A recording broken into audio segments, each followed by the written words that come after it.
Good morning and welcome to the launch of the 2023 Education Policy Outlook. It's not our first outlook. Can I have the slides on my screen here?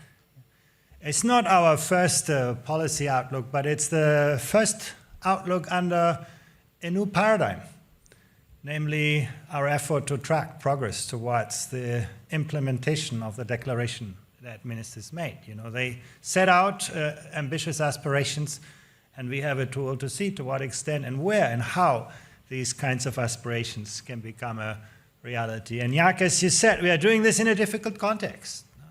Our world is, framed by multiple crises, and what is very clear is that the future will always surprise us. Climate change is going to disrupt our lives a lot more than the pandemic that we have just seen, and artificial intelligence puts many of our assumptions, also in education, to an entirely new test. It raises questions about what we teach, how we teach, how we reconfigure space, time, people, relationships under a new paradigm. And then, you can add lots of, drivers that change the environment in which education works and the environment for which education works. And we need to get familiar with that. We need to get our hands around that. Actually, while we can't predict the future, we don't even know what's going to happen tomorrow, we actually understand some of the drivers quite well. And if we become better to anticipate how they actually shape the future, we'll probably be better in preparing ourselves, at least for the multiple futures that might arise. And one very obvious one is, the way we produce information. When I went to school, things were so easy. We learned from school books. When someone talked about climate change, which they didn't do in those times, but it would be carefully curated, government approved, you learn it, you reproduce it, and everything was fine. Today you get your knowledge from all sorts of sources. You look things up on Google or ChatGPT, and nobody's going to tell you where that information comes from, or you get 100,000 answers to your questions, and nobody will help you figure out what is right and what is wrong. You have to navigate ambiguity. And I think the climate discussion is just a good example of that, where, while the science might be actually quite obvious, the way we receive our information can make this a very confusing topic.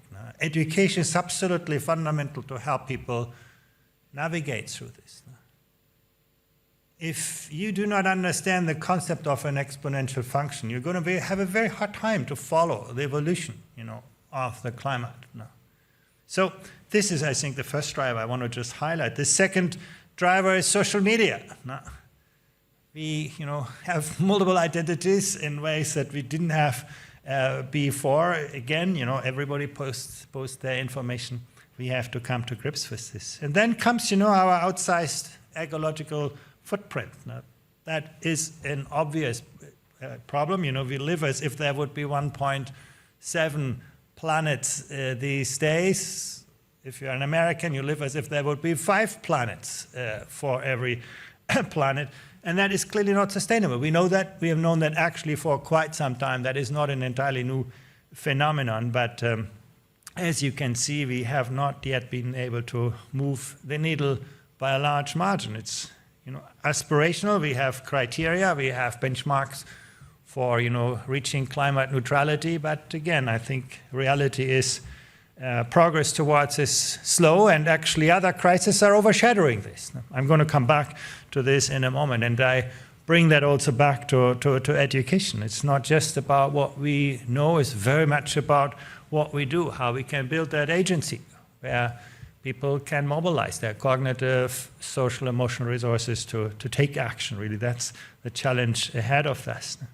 And it's really about, on the one hand, fostering sustainability, helping people to keep the world in which we live in balance. And at the very same time, strengthening resilience, helping people to live in a world that is structurally imbalanced, that is changing very, very fast, where you need to position and reposition yourself every day new, in a new context, in a new world.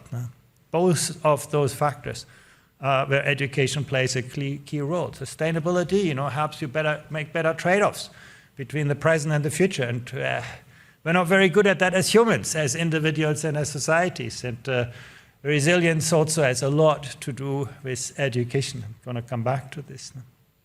So, when you talk to education policymakers or school leaders, they say, actually, we do most of that. You can see, for example, 9 out of 10 school leaders across the OECD countries say, yeah, sustainability, climate change is all already incorporated into the school curriculum. Not just, in the written curriculum, but school leaders say, we do that already. But then when you talk to young people, 15-year-olds in the PISA context, you see a very different picture. You can see on the one hand, young people say, yeah, looking after the global environment is really, really important to me. But when you ask them, can you do something about it? Or do you think that what you do is going to make a difference for people in other places? You can see how these bars are getting shorter very quickly. And that's really highlighting our educational challenge. We have given young people a lot of passive knowledge. They know a lot of things. They're interested in this. They understand this is urgent. And at the very time, they feel that, not that sense of empowerment. And again, it should not surprise us. Often we make young people passive consumers in education, not active agents, where they have to take responsibility. I think that's really something that we need to take to heart in this. We looked at something else that is very relevant here, and that's the growth mindset of young people.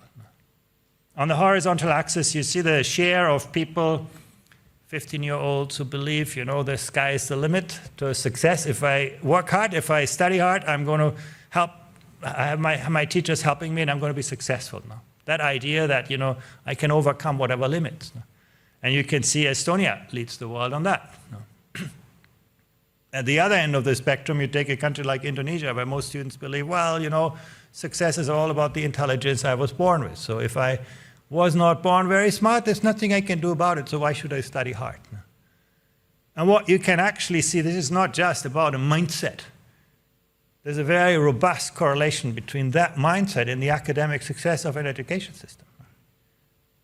So education is not just about, what we know, it's very much about the mindset that we create. There's some exceptions to this pattern, interesting to discuss, but overall I think you can say this correlation is quite robust. And it's not just with academic achievement. You can see students with a growth mindset were more motivated to master difficult challenges. They had a greater sense of self-efficacy. They were less afraid of failure. And think about that. If you want young kids to be creative, imaginative, which is what we need in the green transition, you have to give them space to experiment. If they experiment, they take risk. If they take risk, they make mistakes. If our education systems are not helping young people to learn from and with mistakes, maybe they're not going to be so creative. You suddenly see mindset, a really, really important driver in all of that. And that's really where the policy outlook starts. And it brings together, first of all, one challenge. How do we build that capacity to mobilize, to turn ideas into action, to build that agency? Very, very important. It looks at 3 policy priorities, how we can translate awareness, to interaction, how I can provide experiences, and then finally, how we can position education more strategically in the overall mix of policy. And that's, I think, something that we have to acknowledge. If you look at the big picture of the green transition, many people would still say, oh, well, education, is for the small children and for the long-term future, but we have an urgent challenge now where you can't do very much. And we need to change that picture. We need to create better awareness that actually the behavioral challenges that we have in the green transition are real, are now very much related to what we do in education. And we have 36 education systems covered in this, so I think really quite broad evidence base here. I want to highlight again those 2 components. On the one hand, what we know, and on the other hand, our capacity to take action. What you can see here very clearly is that, actually, could you put my screen on full screen rather than, then I can read it. You can see on the one hand that there's a good share of young people who have a basic understanding of science. Take PISA level 2, that's sort of where you sort of learn to think like a scientist and so on. So that's very much developed. Now, but at the same time, there's a good group of students who have that knowledge, but who do not have that awareness and that agency to turn that knowledge into action. The bars for that are getting much shorter, and that's the gap that we need to close. Now, obviously, we also want to build greater scientific knowledge. That's also really important, but this is about that addition. How do we fill that gap? There are lots of people who are not ready for that. And if you ask who they are, often those from disadvantaged backgrounds. If you come from a wealthy family, maybe in school, but surely out of school, you're going to have lots of experiences. You learn lots of things in practice. You engage with those kinds of questions. If you come from a disadvantaged background, you have just this one single chance in life, and that is, having a school, having a teacher who will actually familiarize you, and you can see actually it doesn't currently work. So this is our challenge in education, and that's where we come back to as well, the equity challenge, how we can build those experiences for a much wider range of students. You can see very, very clearly that even for the foundational knowledge, and certainly for the advanced, there's a big socioeconomic gap in that agency-related component. So, environmental awareness. When we surveyed 15-year-olds, you could see actually overall the picture looks quite good. The consequences of clearing forests for other land use, you can see sort of 7 out of 10 15-year-olds are quite familiar with that. And even the increase of greenhouse gases in the atmosphere is a good majority of 15-year-olds who have a good sense of awareness of what this is about and how they relate to that. What about their optimism? Can those issues be tackled? And there you can see, well, not so great, and maybe, that's quite realistic. We look at air pollution, clearing of forest, extinction of plants and animals. You have about, less than 1 in 5 students who think, it's going to get better in the next 20 years. Most young people actually do understand this is really hard, and there's no obvious pathway to this. So that is something very important to take to heart. Well, how does education relate to this? What drives the environmental optimism of young people? And the answer to this is really interesting. When you ask, is it about being interested in the environment, interested in the kind of environmental science, you can't really say that. Students who are more interested, less interested, the optimism doesn't change very much. You want to become a scientist to tackle climate change. And even there you can say, well, the answers to that are not so clearly related to those outcomes. You can imagine, disadvantage plays into this. I already showed you that before. And gender as well. But the biggest predictor is actually what kids know about the science of the environment. And that's also, I think, a really important message. We shouldn't say that environmental agency is the opposite of scientific knowledge. They're two sides of the same coin. Getting young people a better science education may be one of the best investments that we can make into the future of the planet. And I think that's a really important message as well, that you need those solid foundations to understand what's going around you. Students with a lack of that science knowledge very often naively optimistic. They thought, oh, tomorrow is going to be a magic politician sorting this all out. I don't need to change my behavior.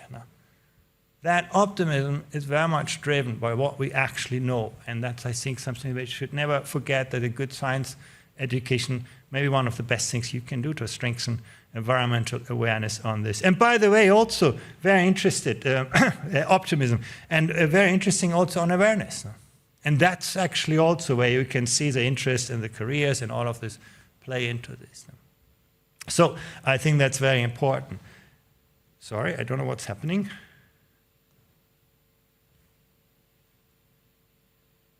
Yeah. Thank you. When we ask students, about their self-efficacy, can you deal with things like, climate change and so on? The leaders in this were Singapore and Korea. Students have a great sense of self-efficacy to address those kinds of issues. They have learned a lot in school about this, and they feel that they can actually use that knowledge. Now that looks very great. I want to show you something. When you actually contrast this with the actions, for example, do you choose products for ethical and environmental reasons, even if they may be slightly more expensive? You can see suddenly neither Singapore nor Korea are at the top of this league.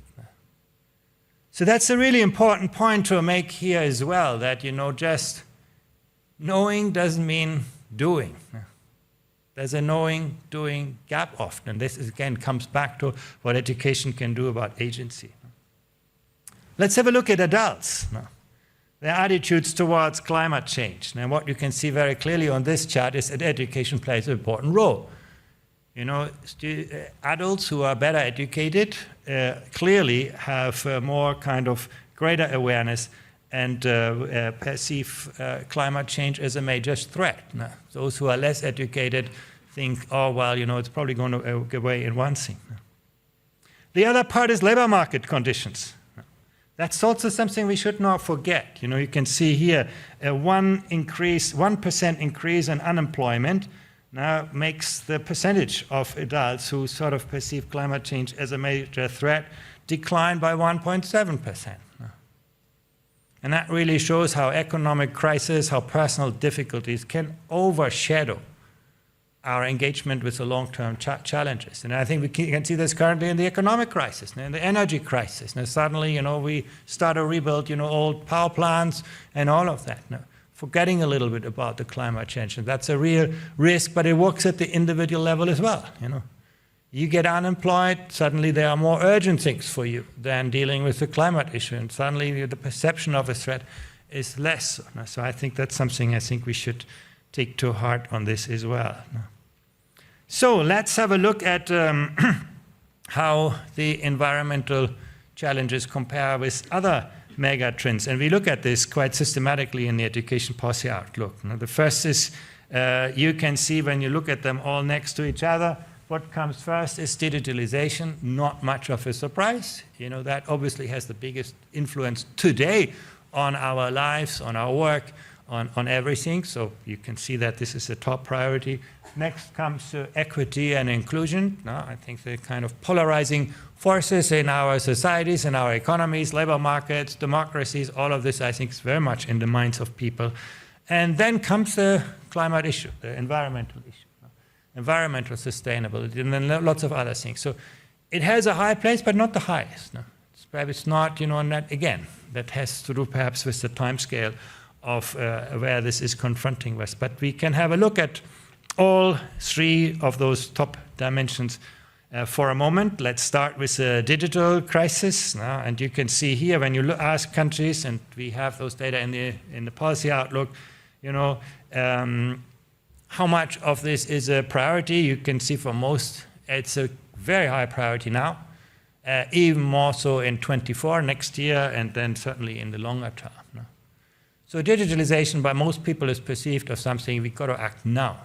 ChatGPT is there right now. It's changing labor markets for me right now.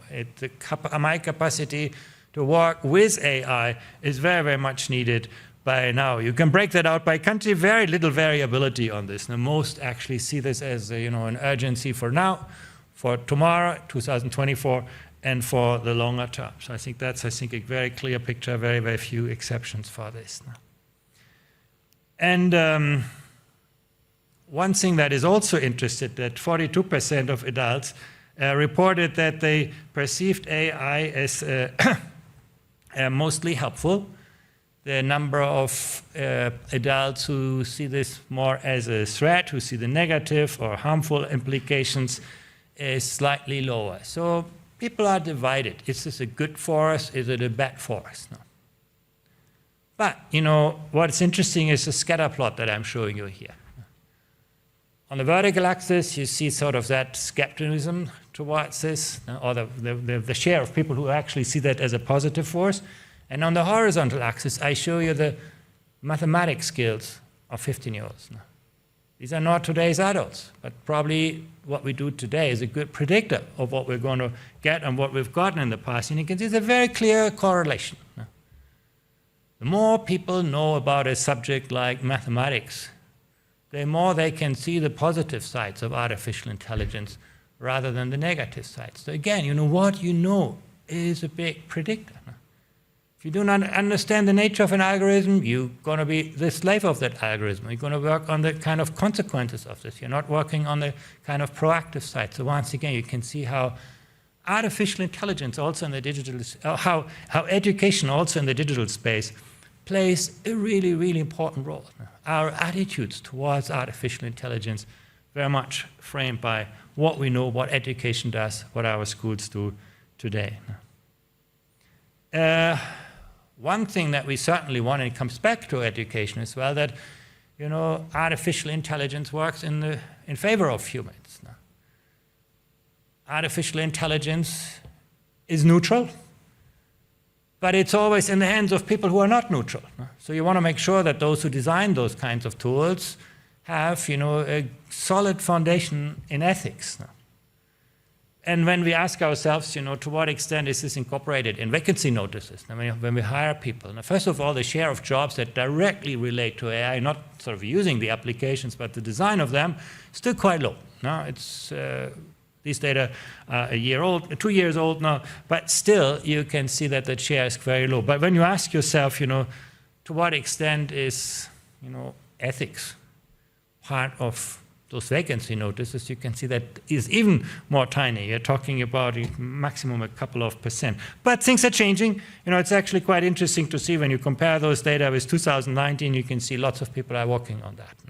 So that share is increasing. But once again, this is the education dimension. How do we create the foundations for the design of our future technologies in a way that actually incorporate dimensions of ethics into this?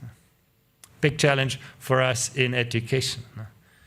What is also very clear is that sometimes, our education systems make things worse. You can see very clearly when you look at the gap between students from advantaged and disadvantaged backgrounds. It's not just that students from disadvantaged backgrounds know less in, for example, detecting bias. You can say, oh, well, they have, family background, all of this play into this. No, what this chart shows you is actually you teach them less. Students from disadvantaged backgrounds get less exposure to the kind of strategies that help them navigate, ambiguity, manage complexity, all of this. And that's a really interesting finding, that actually this is not about, outcomes alone, which could have many explanations. This is really about the exposure in our school systems, that children from disadvantaged backgrounds just have less of a chance to even learn those kinds of things, and pretty much consistently across the world, or the countries for which we have data. So I think we need to work on this as well, on the digitalization. Let's move to the second challenge, equity, inclusion, and diversity. And there you can see the bars are slightly shorter. You could imagine that from the comparative perspective I'd shown you. And it's also perhaps more seen as something for tomorrow rather than today. And if you break that out by country, you can see the same thing, that for a good half of the countries is more something, let's deal with this in 24, but not necessarily today. That's sort of a judgment that countries make. Fortunately, the bars overall were quite long, so for most countries it's a clear priority. But once again, we do not build educational foundations early on. Life is not good to people. What we can very clearly see is that most of what's going on after school is just amplifying early disparities. You think of life-wide learning, we talk about it a lot, but usually it helps those who are well educated. They continue to study. Those who need that most to compensate for early losses are not going to benefit from this to this extent. So most of what we do on that front is not actually geared towards moderating disparities, and I think that's something to take to head. And then also, you have the income crisis added to this, so there are now real economic factors interacting with those trends that we've seen before, so it's not going to get any easier anytime soon, and in some countries more so than in others. And that will be with us for some years, putting more pressure on education to do more to compensate for early disadvantage. Now, being able to attract, resources where we need them most, and to align resources with challenges, it's going to be even more of a challenge and even more urgent in the years to come. Good. Let's move to environmental sustainability. That's obviously what we are talking about here. And what you can see when you look at the picture, that also is in most countries still seen as something rather for tomorrow than for today. And I think this is something that we should, look at very, very carefully, that yes, you have that often, explained in the intended curriculum, but when it comes to implementation, we see many, many gaps today, and probably we often see it still as, an add-on, an extracurricular activity, rather than something that should have, a core position in key school subjects. And that's really what the policy outlook is about. And here you can see that broken down by countries. You can see for the majority of countries is more something, well, let's deal with this tomorrow, the day after, rather than put it into our instructional policies today. It was really encouraging to hear from you, Michaela, how in Finland this is already incorporated in pre-primary education, primary education, for children to grow up with that kind of awareness, and as you can see, not at the expense of knowledge in core subjects. So that's what we need to work on. How can we do this? And this is really where the policy outlook comes in, once again providing not just ideas, but also really lots of concrete examples from many countries. I must say, I always find this the most valuable part of the outlook, that it actually brings together very concrete things that countries have done. So what can we do? The first thing is to translate learners' environmental awareness into action and to help build that agency. And I really want to put that up front. In theory, it's covered in the school curricula. In practice, we do not see that in the mindset of young people. We see too much sort of that they see this as an abstract school subject, but it's not incorporated into the action. How can we do that? First of all, it's about leveraging digital technologies to build learning experiences for all learners. And there are some amazing examples that we can see around this, where actually technology allows young people to have experiences rather than just looking at the results. It's about strengthening coordination and anticipation. It's about monitoring the medium and long-term impacts of interventions. That, I think, also we need to be more aware of what we achieve, what we don't achieve. And then also promoting professional learning and collaboration. How do you build a kind of environment in schools? And I'm going to come back to this in a moment. What we can actually see from, again, our PISA data, and that was a really inspiring finding, is that where is environmental action awareness greatest for students? It's not so much to do what they do with individuals, but it's very much to do what their classmates do, what the school does. The collective action that you build at school had one of the greatest influences on most of the factors that we manage. So if you create a school that has that kind of ethos environment where climate change is discussed, debated, and action taken, you see this is the greatest predictor for making a difference for individuals as well. So the school environment is important here. And you can see actually many of examples. If you want to see more of them, our Global Teaching Insights library at the OECD had a challenge where we collected good classroom experiences for putting that interaction. It's really good to see how much happens in there, because that's what matters. To what extent does the school as a whole take that on its agenda, and then individuals will be growing up with this. So that brings me to the third priority, and that is making sure that education counts more in the global discussion of public policy. And for that, we have to just strengthen the interaction between what's going on in education and what's going on in our society, in other policy fields. Often education is still too much siloed. We do not understand enough about the linkages between what we learn, what we do, and what consequences this has for adults later in their lives, for other policy fields. And the OECD is actually a really great environment for that. One of the most inspiring things for us working at the OECD is that we see those other policy fields every day. We think first, what do tax policies and education policies have to do with each other? But when you start to think about it, all what we have in education comes from taxes. So that link is obvious. And you can say from the tax side, well, you know, educated people pay taxes. For less educated people, you know, they become liabilities in social systems. So once again, it works on both sides. And once we understand those linkages, we can operationalize them. The links between education and our societies, our democracies.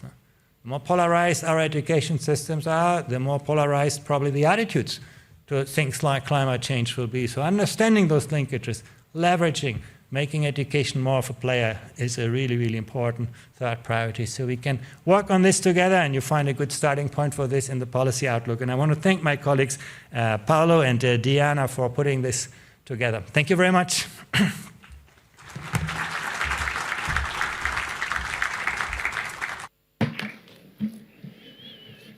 Thank you, Andreas, once more. And now we proceed with stakeholders roundtable discussion for 25 minutes. And I'm happy to invite Ms. Maureen McLaughlin, Chair of the Education Policy Committee. Please, Maureen. Mr. Larry Flanagan, Chair of the Working Group on Education and Skills, Trade Union Advisory Committee to the OECD. Please, Larry.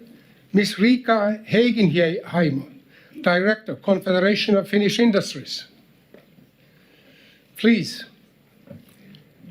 Then OECD, Youthwise, Adina Nivukoski. Please, Adina. And last but not least, Andreas. And I'll join the panel myself.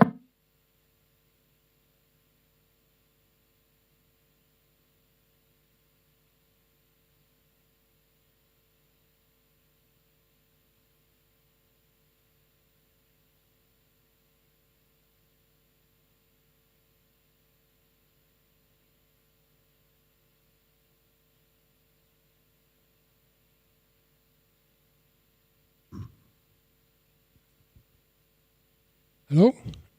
Is that on? Good.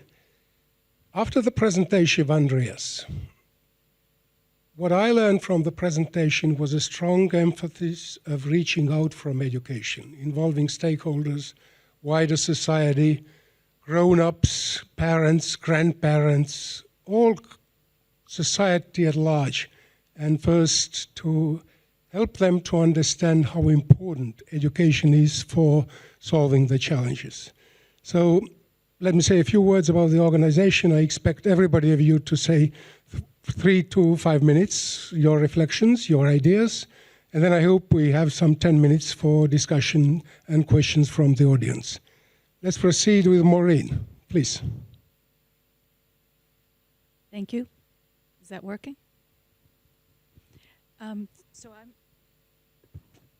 I'm Maureen McLaughlin, and I am the chair of the Education Policy Committee, which is comprised of 30 representatives of all of the OECD countries, also accession countries, partner countries, and we come together to advise OECD on priorities for education for our countries and to learn from OECD, from their data, from their analysis, their guidance about how we can move forward more effectively in each of our countries.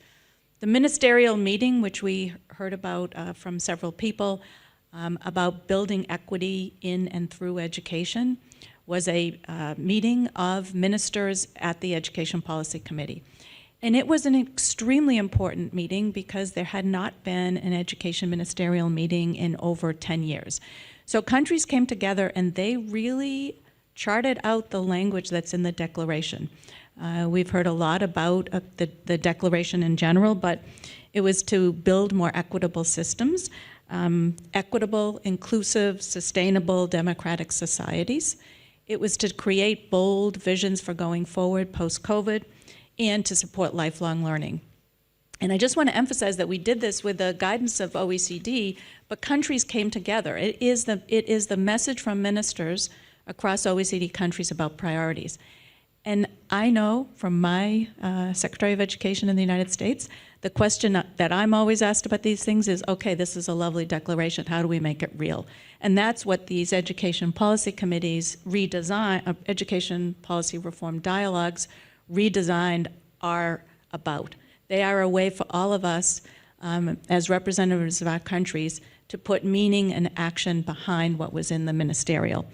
And we heard quite a bit from Paolo, from Andreas, about the cross-sectoral nature, and I really want to emphasize this. Education is a key piece of environmental sustainability, of charting a future for our societies and our planet, but education can't go it alone.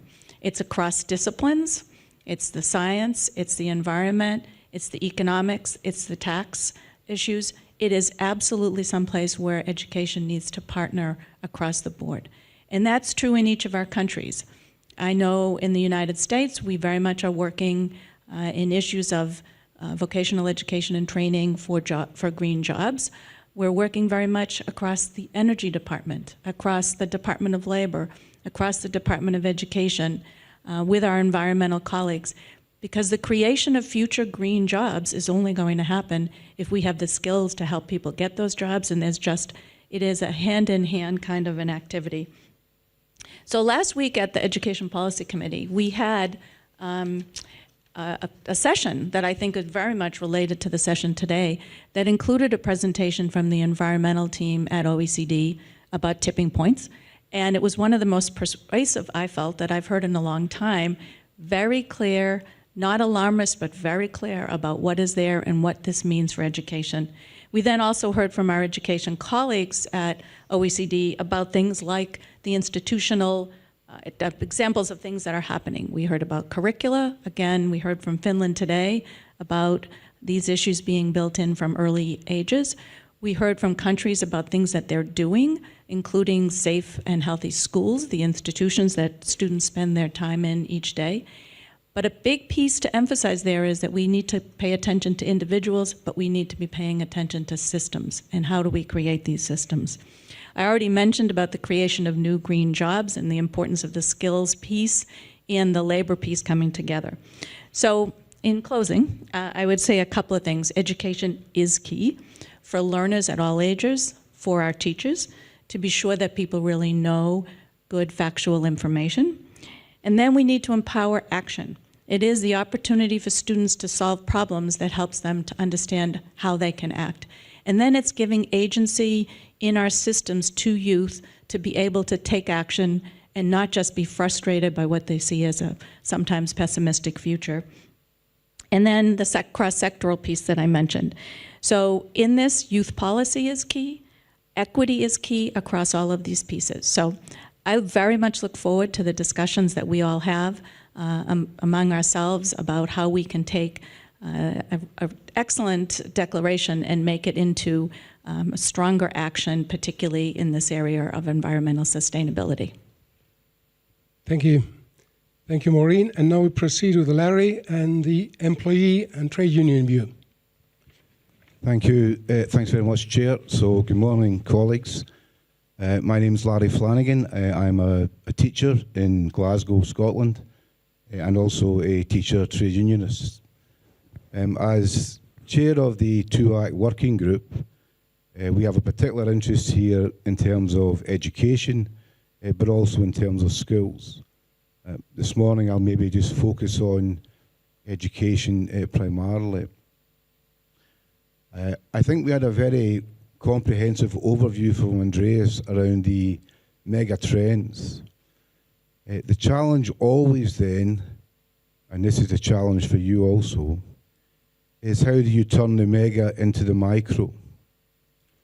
When I am standing in my classroom in Glasgow with 30 15-year-old Glaswegians, how do I make sense of all of these mega trends for these young people in my care? And one of the points which Andreas highlighted, which I think is really, really important, is this challenge of giving young people a sense of agency.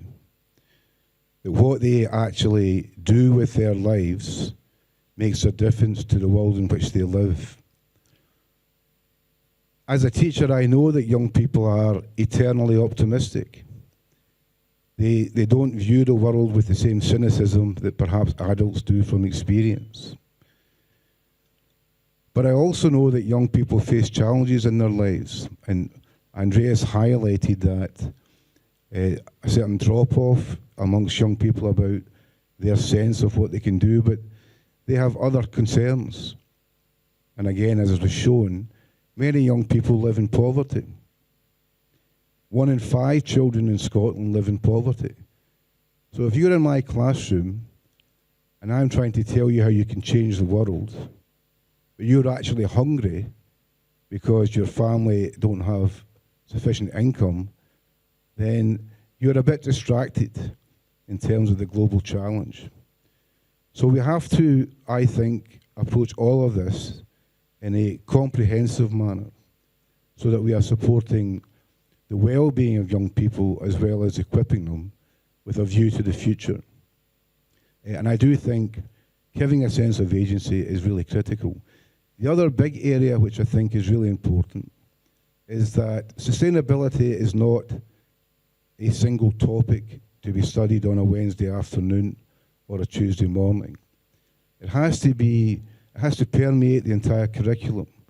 And in Scotland, like Finland, we do have sustainability as an integrated part of our curriculum. So if I'm an English teacher and I'm studying a poem from the 1950s, how do I make it relevant in relation to the lives that young people live in? And it's that approach which I think is really important, that we actually don't do a tick box approach around sustainability, but that actually informs all of our practice as teachers. It's important then that teachers themselves have a sense of agency, that they are empowered to deliver this type of curriculum to young people, so that those who are teaching science are well informed about the science around transition, the science around sustainability. That all of us are well informed about the mega trends, which the context in which we operate. But if I was to give one piece of advice to all of you as policymakers, it would be that you have to engage your teachers in this agenda. You have to equip them and support them to ensure that they are knowledgeable, so that in their interactions with young people, we are working towards the kind of sustainable future which we desire from these broader policy statements. I am optimistic, right? I think this particular agenda, sustainability, is an agenda that young people are engaged in. Young people are interested in the future and they want to find answers. And as a teacher, I know that if you are working with young people who are engaged in the topic, you're halfway there in terms of successful learning outcomes. So although there are huge challenges, I think there are huge opportunities. And if we trust and equip our teachers, I think we can take advantage of those opportunities. I'll leave it. Thank you. Thank you, Larry. And now we proceed with businesses. Please, Rika. Thank you. I'm Riikka Heikinheimo, and I work as a director at Confederation of Finnish Industries. In that context, we look at education really, really carefully, at the education systems, but also the skills and competencies that you need to have in order to create green and digital businesses and world. So we follow them very, very closely. I'm here to represent business at OECD, which is similar kind of organization. It brings business representatives together in the context of OECD. And there, again, we talk a lot about education. We talk about necessary skills. We talk about the competencies that you need to have. And I also have a third hat. I sit in Business Europe. There, again, we talk about these issues in European context. So it's very clear that business takes education very seriously, is following what's happening and gives the credit to a good education. And after these crises that we have gone through, we don't know how many more of them are coming and in which form they come, but those that we have had, it's clear that education systems need to be empowered and strengthened, and the importance of education systems is increasing. What we've been talking recently in the BIAC context is about the megatrends. Those that were presented previously, but perhaps slightly from a little bit different angle. Those of you who listened the news this morning in Finnish radio or TV or newspaper, you heard that Argentina got a new president, and one of his key messages was that climate change is not true.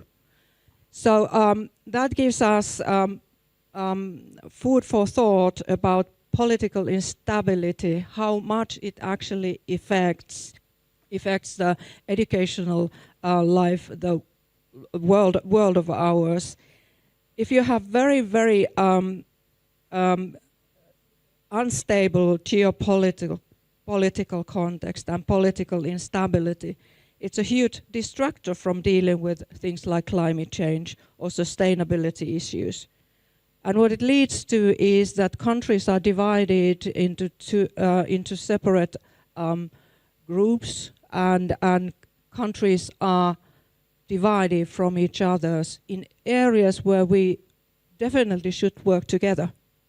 There's no way we can solve things like climate change or adapt to things like climate change without collaboration. So this is something that we've been talking quite a lot. And at the same time, if we are not dealing with these issues, if we are not building green growth, if we are not proceeding with green transition and digital transition, digitalization will continue developing. And if you don't use that technology for good purposes, then you use it, or there is a risk that you use it for bad purposes. So this is something that we've been talking lately, yeah, education plays an important role here. It's definitely the case. Thank you. Thank you so much. Education does play a key role. But I think the most important input is expected from Adina and the youth-wise. Please, Adina. Thank you so much. So my name is Adina. I'm 24 years old. I actually turned 24 today. So I'm very excited. Very excited to be here today on my birthday. It feels important. I really enjoyed the presentation. I think there was so many important things that I want to tackle in this time that I have. I currently work at the UN Women Finland, and the work that I've mostly done has been in between SDG 4, education, and SDG 5, gender equality, and a little bit about Youthwise, if it's not familiar, if it might be, but we're a group of 22 young professionals advising the OECD, and at Youthwise, I'm leading the Gender Focal Points group with my colleague from Sweden. And we really, as a group, want to influence OECD in the sense that the policy takes in account the youth's perspective. And in all the themes that we talked about today, I really saw a very big generational point in a sense that the quote that was in the presentation, I post, therefore I am, I think it was a very interesting quote, thinking that my generation has been online since elementary school, which is a really different perspective than many people might have who are in their 30s or in their 40s and so on, because I remember getting my first iPhone when I was in 6th grade. So, and then when thinking about some of the trends, such as cyber war, and a lot of that came to mind was that we are influenced all the time. Our generation has grown in the environment that influences us since we wake up and we open our phones, we open any sort of electronics. They collect our data and just shove us with so much information. And that's a very different kind of perspective and different kind of growing up in this kind of time, because you really have to learn to be critical on knowing when you're being influenced and how you're being influenced. And I think a very kind of funny thing that I have noticed has been, I remember when we were younger and a lot of adults were saying that remember, don't post everything online or don't believe everything that's online. And nowadays, I feel like it's maybe older generations who believe everything that's online, and younger people might be even more critical because we've grown up knowing that there is anything in the internet, which is, I think it's a kind of a funny turning point in this sense. It was very interesting in the presentation. It says 1 in 5 thinks that things will improve in terms of climate crisis, which I think it's a very sad perspective, in the sense that I think it really shows us that young people are in schools learning about the environment, learning about climate change, and kind of having this idea that we are in school and we are not in positions of power yet to do enough, and we get all this information and you really know that it's an urgent issue, but at the same time you don't know what you can do. So I think it's very important in education as well to find places in the system to teach the young people, how can you get involved? I remember when I was in elementary school, in high school, we always had teachers who said, you can get involved. Like, things don't change if you don't speak up, if you don't take part in the conversation. And I think that has always been important and kind of has also taught us how to be active citizens. And I think active citizenship is also an important part of being a student in so many ways, and I think it's getting even more important when there are so many issues that need everybody to be tackled, also young people. And in the same time, to remember that education, like it was said before, is a theme that really needs so many other aspects to work as well, just like gender equality. We need gender equality to go forward as well, to receive better education results, and we really need everybody also to come with us and tackle climate change, and that's where we also need all girls and women very much brought into places of action as well. The more that we learned, I think there's so much information at all times coming at young people, so that I think in education there needs to be even more emphasis on how to differentiate what to use, how to use, and how it was said before that it depends on how much you know about a certain subject, that how much you maybe have faith in, for example, AI or using different services. So I think if I were to sum up, because I hear the clock is playing, that also about the pandemic, I think it's a very generational experience, and in the sense that it really affected mental health of students. So I think that's also something that we need to emphasize when we go forward. Thank you. Thank you, Idina. And now with 4 reflections, you've heard Andreas. Would you like to comment on them? Yeah, thank you. You know, I sort of start with Maureen. You know, education is sort of cannot go this alone. I think we need to just much more intentionally build those relationships between education and other sectors into our policies and practices. You know, education isn't everything, but without education, everything is nothing, really. And I think we need to be aware of this. And you can start, you know, in the curriculum. We still do very little on strengthening the interconnections between different ways of thinking in the curriculum. Can you look at problems, you know, from different angles and perspectives?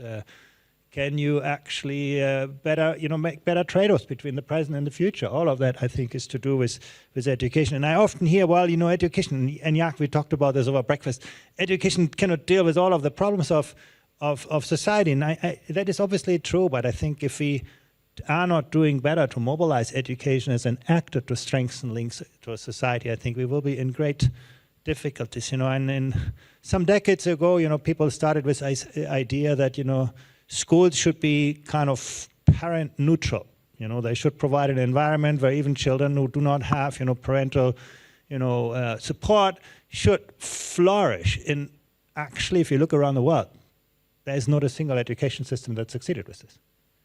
I think we need to look at this the other way around, how we can strengthen the links to parents, to society, to employers, to our communities much more intentionally, to build that kind of social capital that we have in our societies and bring it to schools. And if schools do not play that role, we're not going to see much progress on the sustainable environment.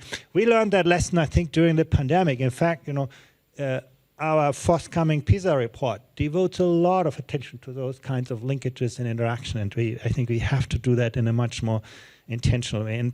And as you said it very well, Larry, it's student agency that should be the central criterion for success. To what extent can young people, mobilize their cognitive, social, and emotional resources to do things, to transform, knowledge into action. At the same time, I think we should not get, sidetracked. Another thing that we often hear also these days is, well, forget about traditional education. Now we need to teach green skills. There's actually very little evidence that supports that green skills exist. The same type of skills that, have you build a kind of solar plant will help you to build a coal power plant. So in a way, I think it's not about the skills, actually. The skills are very traditional. What it is about is our capacity to deploy our knowledge, skills, attitudes, and values in new context. The environment around us changes, and I think we need to become much more agile, much more able, much more capable to deploy what we knew in a way that actually helps the environment, and that also incorporates the questions of ethics around this. And I would say, actually, it's not just on the environmental agenda. I think you highlighted the question of political instability.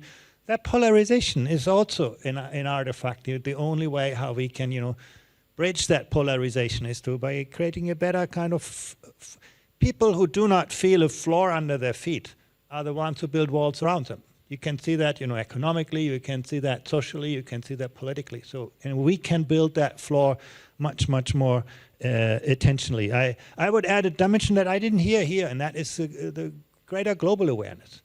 If you drink a cup of coffee here in Helsinki, do you understand that could have implications for workers in Brazil, somewhere else? Creating more awareness among young people that what we do today matters tomorrow and matters for people in other places. I mean, we treat, something like empathy always as an individual attribute, but we need to create something like this more at the aggregate level. And that, expresses itself then in civic engagement and civic responsibility that people say. I think that's very important. Very last point, Martina, I wish that, the young generation would do better on critical thinking. I'm not convinced. I think being born into the digital world does not make you a digital native. And there's very, and I think our school systems, unfortunately, contribute to this. I'm a scientist by background, and it often breaks my heart how we teach, science like religion. We make people believe in some scientific theory, and then we give them lots of exercises to practice, and at the end we test whether they remember our answers. No, that is not about critical thinking. That's not about questioning the wisdom of our times. Again, I think we have to be much more intentionally to get, that mindset into this. It won't come through the digital world. In fact, I think the digital world does the opposite to us. It puts us together with people who think like us, who look like us, who work like us. It actually makes it harder. And that's, again, where schools provide that really important environment to create that social foundation. Thank you, Andreas. So the key word, I think, to pick up from this panel by this point is agency and how to nurture agency. And for me, at least, it's, some decades ago, we had knowledge, skills, and attitudes.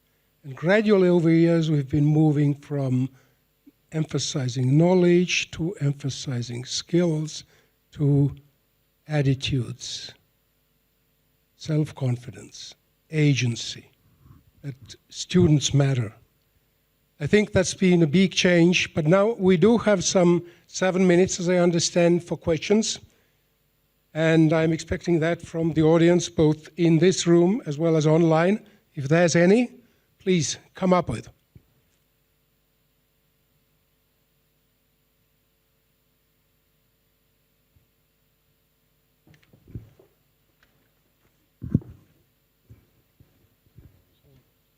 Very traditional way. So, what can education systems do to help governments and societies maintain or protect the longer-term vision when shocks and crises hit? And I'll come up with a second question as well, so everybody has 1 or 2 sentences to respond. I'm sorry for the tight timetable. What can education systems do to support learners to cope with today's context, where it seems we have crisis after crisis after crisis? Who volunteers?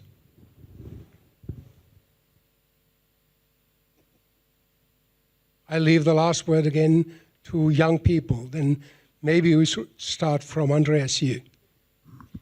Well, you know, on the longer term vision, that is very much, I think, what is about curriculum design, curriculum implementation. I actually think this is something that education can do quite much easier than other sectors of society. When you look at employment and so on, I think the urgent always take precedence over the important. But I think in education we can do that. I think the question of how we cope better with volatility is a really crucial one. The second one, you know, in one way, I have some sympathy with this, but on the other hand, you know, I think we lived in much more unstable environments in the past and did a lot better in helping people to become resilient to changes. And we can see that across countries. You know, when you look in which countries are students displaying greater resilience, these are actually often more the countries with greater uncertainty, more crisis, and so on.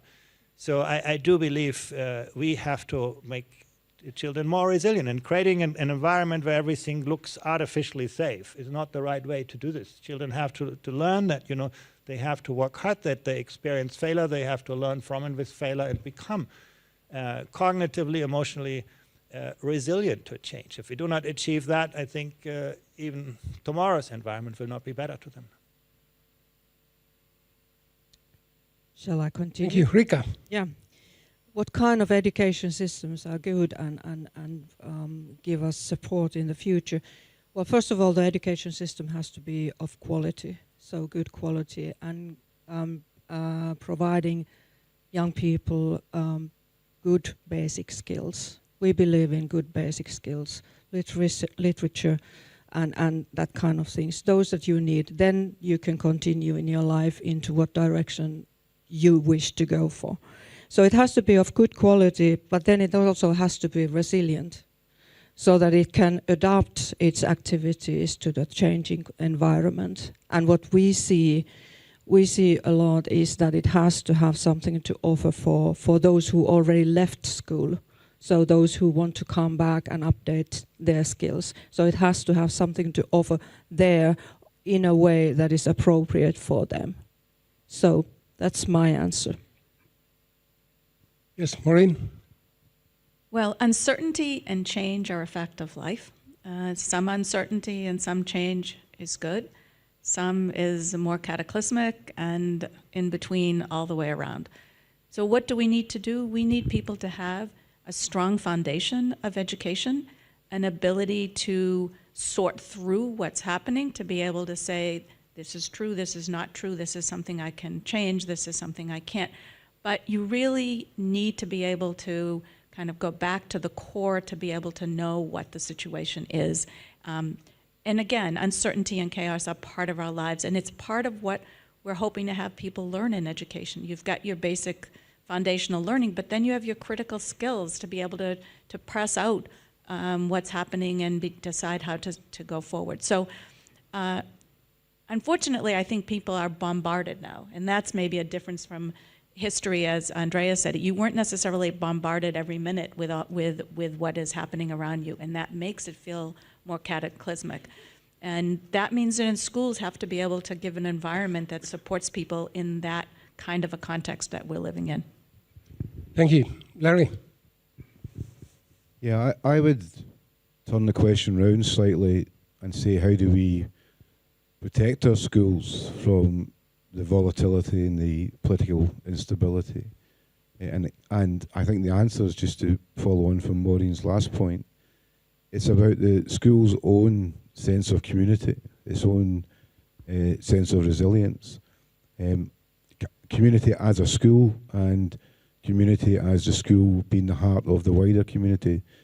Andreas's earlier points about parents, you know, effective school communities have good connections with parents. They have good connections with local industry. They are, you know, the heart of a community.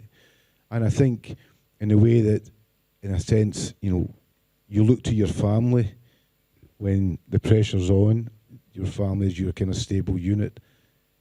Well, schools are, you know, the community family. And I think if our model of schooling is such that schools are safe, welcoming, nurturing environments, are safe communities, then that in itself gives young people some of the resilience they need in order to cope with the pressures of life, as well as all of the external political pressures that will be there. Thank you, Larry. Adina? Yes. So I think, like it was said before in many speeches, but I think resilience is very important, and as well as preparations. I think not only to teach resilience to the students, but also inside the system. Because when we think, for example, during COVID, I was also a student during COVID, and when everything went all of a sudden online and all that we have learned for a long time that even pandemics can become more and more common with climate change and different changes in environment. But I felt like we're not prepared at all for something like that to happen. And I think that might have shaken young people's perspective on kind of the foundation of the system that they're living in when they're growing and when they're learning, and all of a sudden the whole society shuts down and nobody knows what to do, and all of a sudden education is online, and then people are struggling in this sense. So I think resilience inside the system to also tackle the for unforeseen obstacles that come in the future, so that we already kind of build and strengthen the system in a sense that you can trust that no matter what kind of obstacles happen in the government or pandemics or whatnot, that the education system is strong and can adapt. Thank you. And now I think we've come to a point that we close the live streaming of this event. I'd like to thank everybody who's been following us online, and thank you once more, and looking forward to a better education in the future with all of you. And now, last but not least, I'd like to thank all the panelists, starting from Andreas, Adina, Rika, Larry, and Maureen. Thank you, everybody, and we proceed with a closed session.